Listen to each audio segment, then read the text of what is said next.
যেমন চাই তেমন হও, তো তুমি যেমন চাবে আমি তেমন করব। কুল্লি কামা উরিদ আকুল্লাকা কামা তুরিদ, আমি যেমন চাই তেমন করো, তো তুমি যেমন চাবে তেমন আমি করব, করে দিব। ফাইন আসাইতানি ফিমা উরিদ, আমি যেটা চাই এটা যদি না করলে, উতইবুকা ফিমা তুরিদ, তুমি যেটা চাও এটার ভিতরে তোমাকে ক্লান্ত করে ছেড়া দিব। বরং আরো একটা হাদিসে আছে, উসাল্লিত আলাইকা দুনিয়া, দুনিয়ার যাই ঝামেলা এত তোমার উপরে চাপায়া দিব, এত চাপান চাপাবো, তুমি ক্লান্ত হয়ে দৌড়াইতে থাকবে। কামা ইয়ারকুসুল ওয়াহশিয়্যু ফিল বাররিয়া, চতুষ্পদ প্রাণীগুলা শিকারের পিছে যেরকম জঙ্গলে ছুটতে থাকে, তুমি এরকম ছুটতে থাকবা। ওয়া তাকুনু ইনদি মাজমুমা, আর তুমি আমার কাছে বড় নিকৃষ্ট হবে। ওয়ালা ইয়াকুনু ইল্লা মা কাসসামতু লাক, আর ওইটাই হবে যেটা আমি চাবো, তোমার চাওয়া হবে না। তো আমি বুঝাইতে চাইতেছি আপনাদেরকে যে যার সবচেয়ে বেশি কাছে হওয়া দরকার ছিল, এই সৃষ্টির সেরা প্রাণীটা, মানুষ সৃষ্টির সেরা প্রাণী, যাকে আল্লাহ শ্রেষ্ঠত্ব দিয়ে তৈরি করছেন। ওয়ালাকাদ কাররামনা বনি আদম, যার শ্রেষ্ঠত্বের ঘোষণা আল্লাহ দিয়েছেন, যাকে আল্লাহ কুদরতি হাত দিয়ে তৈরি করছেন। সব সৃষ্টি হুকুম দিয়া তৈরি, বরং দুই অক্ষর দিয়া তৈরি, কাফ আর নুন। আপনাকে আমাকে কুদরতি হাত দিয়া তৈরি করছেন, হুকুম দিয়া তৈরি করেন নাই। সমগ্র সৃষ্টি 6 দিনে তৈরি করছেন, আপনাকে আমাকে প্রত্যেককে কমসে কম 10 মাস সময় নিয়ে তৈরি করছেন। সত্য তো? বুঝে আসতেছে? হ্যাঁ, ওই মানুষটা সবচেয়ে বেশি আল্লাহর কাছে হওয়া উচিত ছিল,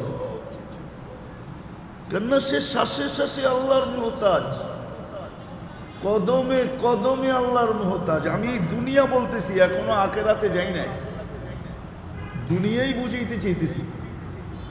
দুনিয়াতে আমরা কদমে কদমে আল্লাহর মুহতাজ, আল্লাহর মুখাপেক্ষী। উচিত ছিল আল্লাহর কাছে হওয়া, সারা দিন আল্লাহ আল্লাহ করা। যদি বিবেক থাকে তাইলে বুঝবেন, যদি অক্সিজেন এই পানির দামে কিনতে হতো 30 টাকা লিটার, তাইলে ডেলি 16,500 টাকা শুধু অক্সিজেনের বিল দিতে হতো। বিশ্বাস হয় না? 550 লিটার অক্সিজেন নেই আমরা ডেলি 24 ঘন্টায়, 30 টাকা পার লিটার। 550-কে 30 দিয়া গুণ দেন, দেখেন 16,500 টাকা হবে পার ডে। মাসে 4,95,000 টাকা শুধু অক্সিজেনের বিল দিতে হইতো। ওটা বিনা পয়সায় আল্লাহ আমাদেরকে ডেলি দিতেছেন। ঢাকা শহর আপনাদের এই এলাকার ওয়েদার বলে না, পরিবেশ বলে না এখানের অক্সিজেন পিওর থাকবে। রাগ হয়ে গেলেন? দুনিয়ার থেকে আনেন বড় বড় শিক্ষিত লোক, আইনা এখানে ছেড়া দেন, ও বলবে তোমাদের পরিবেশ বলে না, তোমাদের অক্সিজেন পিওর থাকবে। আর অক্সিজেন যদি পিওর না হইতো তাহলে কে বাঁচতেন? আরে বলেন না। হ্যাঁ, কিন্তু আমাদের পরিবেশ বলে অক্সিজেন দূষিত হওয়া দরকার ছিল, কিন্তু আল্লাহ কুদরত দিয়া পরিবেশকে পরিবেশের জায়গায় রাখছেন। আর অক্সিজেনের পিউরিটিকে তার জায়গায় রেখা ডেলি আমাদেরকে পিওর অক্সিজেন বিনা পয়সায় দিতেছেন। এই জন্য আমার কথা ছিল এটাই যে যেই মানুষটা সৃষ্টির সেরা, সবচেয়ে বেশি বিবেক যাকে দিলেন, সবচেয়ে বেশি বুদ্ধি যাকে দিলেন, সবচেয়ে বেশি বিদ্যা যাকে দিলেন, মানুষের মতো বুদ্ধি আল্লাহ কাউকে দেন নাই।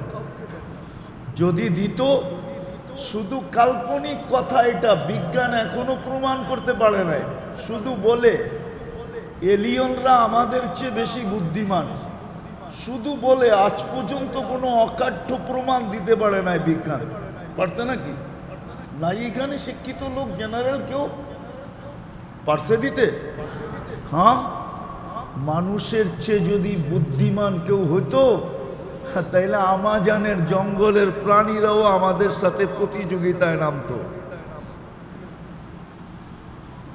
মানুষ সবচেয়ে বুদ্ধিমান, সবচেয়ে বিবেকমান, সবচেয়ে বড় বিদ্বান। ওই মানুষটা আল্লাহর থেকে দূরে সরল কি করে? যার সবচেয়ে বেশি আল্লাহর কাছে হওয়া দরকার ছিল, কেননা সে শ্বাসে শ্বাসে আল্লাহর মুহতাজ, কদমে কদমে আল্লাহর মুখাপেক্ষী। প্রত্যেক মুহূর্তে আমরা আল্লাহর মুখাপেক্ষী। 24 ঘন্টা যিনি আমাদেরকে উইদাউট পে সেবা দিতেছেন, না দিতেছেন না? আমি তো শুধু অক্সিজেন দেখাইলাম। আচ্ছা বলেন তো, আপনাদের পেটে যে খাদ্য যায় কয়বার চেকিং এর পরে যায়? কয়বার বলেন না? জানেন কেউ? কমসে কম 4 বার চেকিং হয়। ওটা যদি প্রযুক্তি দিয়া করতে হইতো, প্রথম নাক চেক করে গ্রান ঠিক আছে কিনা। যদি এটা মেশিন দিয়া করতে হইতো, তাইলে আপনাকে প্রতি বেলা পান করার আগে আগে হয়তো ঘরে মেশিন কিনতে হইতো, নাইলে প্যাথোলজি সেন্টারে যায়া লাইনে লাগাইতে হইতো। আমার পানিটা তাড়াতাড়ি চেক করে দাও, এটার গ্রান ঠিক আছে কিনা, আমি এখনই পিপাসায় মরতেছি। আপনাকে কত লম্বা সিরিয়ালে দাঁড়াইতে হতো। এটাই তো কোরআন বলে, আফালা তুবসিরুন আফালা তাকিলুন। তোকে কি বিবেক বুদ্ধি দেই না? একটুও ভাবিস না? নাক তো শুনতে দেরি, সাথে সাথে রেজাল্ট দিতে দেরি করে না, গ্রান ঠিক আছে। তারপরে জিহ্বা স্বাদ চেক করে, স্বাদ ঠিক আছে কিনা, দ্বিতীয় চেকিং। যদি এই 60টা মেশিন দিয়ে চেক করতে হইতো, কি পেশাব পায়খানা মনে হয় টেস্ট করেন না কখনো, ঠিক না?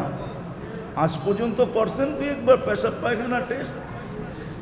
না না, ওনারে জিজ্ঞাসা করছেন তুই একবার? যদি প্রত্যেক দিন স্বাদ চেক করতে হইতো, তাইলে কয় টাকা দিতে হইতো? কত বড় সিরিয়ালে দাঁড়াইতে হইতো? হ্যাঁ, প্যাথোলজি সেন্টারওয়ালাদের কেমন পোয়া বারো হইতো। পোয়া বারো বোঝেন? জিহ্বা তো টাচ করতে দেরি, সাথে সাথে বলতে দেরি করে না, স্বাদ ঠিক আছে। স্বাদ না ঠিক না থাকলে বলে ঠিক নাই, বাহিরে করো, যাবে না ভিতরে। তৃতীয় চেক, তৃতীয় দাঁত চেক করে পাথর জাতীয় কণা জাতীয় কিছু গেল কিনা। প্রথম কামড়ই এটা চেক করে বাইর করে দেয়, না এটা পেটে যাবে না, বাইর করো। এটা যদি বাছাই করতে হইতো মেশিন দিয়া, আরে কোরআন তো এটাই বলে, আফালা তাকিলুন। একটু কি বিবেক দিয়া ভাবো না? আফালা তুবসিরুন, একটু কি চোখ দিয়া দেখো না? এত বড় বিবেক দিলাম। চতুর্থ চেকিং, আবার জিহ্বা করে চুল জাতীয় আঁশ জাতীয় কিছু ভিতরে ঢুকলো কিনা। জিহ্বা ওইটাকে বাহির করে দেয়, ভিতরে যাইতে দেয় না। তো যেই আল্লাহ 24 ঘন্টা আমাদেরকে সেবা দিতেছেন, কি না দিতেছেন না? দিতেছেন না? না দিতেছেন না? হ্যাঁ, 24 ঘন্টা যিনি সেবা দিতেছেন, এটাই তো আল্লাহ এক জায়গায় বলছিলেন, আযকুরুকা ওয়ালাউ তানসানি। ও মানুষ, তুই আমাকে ভুলা থাকিস কি কইরা? অন্য কেউ যদি ভুলা থাকতো তাহলে মনকে বুঝাইতে পারতাম, তুই ভুলা থাকিস কি কইরা? তোকে তো 24 ঘন্টা আমি চোখে চোখে রাখি, 24 ঘন্টা আমি তোকে সেবা দেই, 24 ঘন্টা তোকে আমি স্মরণ করি।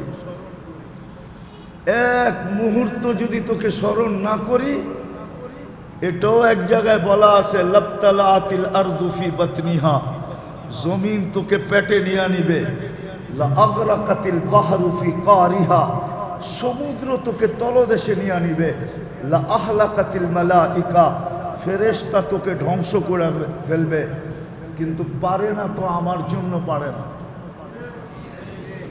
আরে হাদিসের অংশ বলতেছি, আল্লাহ বলে আমি সবাইকে বলে রাখছি, ইনকানা আবদুকুম ফাশানুকুম বি, বান্দা যদি তোমাদের হয় তো যার যা মনে চায় তা করতে পারো। ইনকানা আবদি, যদি বান্দা আমার হয়, খবরদার যদি কেউ চোখ উঠায় দেখলাম। বরং আমি অপেক্ষায় আছি, ইন আতানি লাইলান কাবিলতু, রাত্রে যদি ফিরে আসে তো আমি বুকে চড়ায় নিব। ইন আতানি নাহারান কাবিলতু, দিনে যদি ফিরে আসে তো আমি বুকে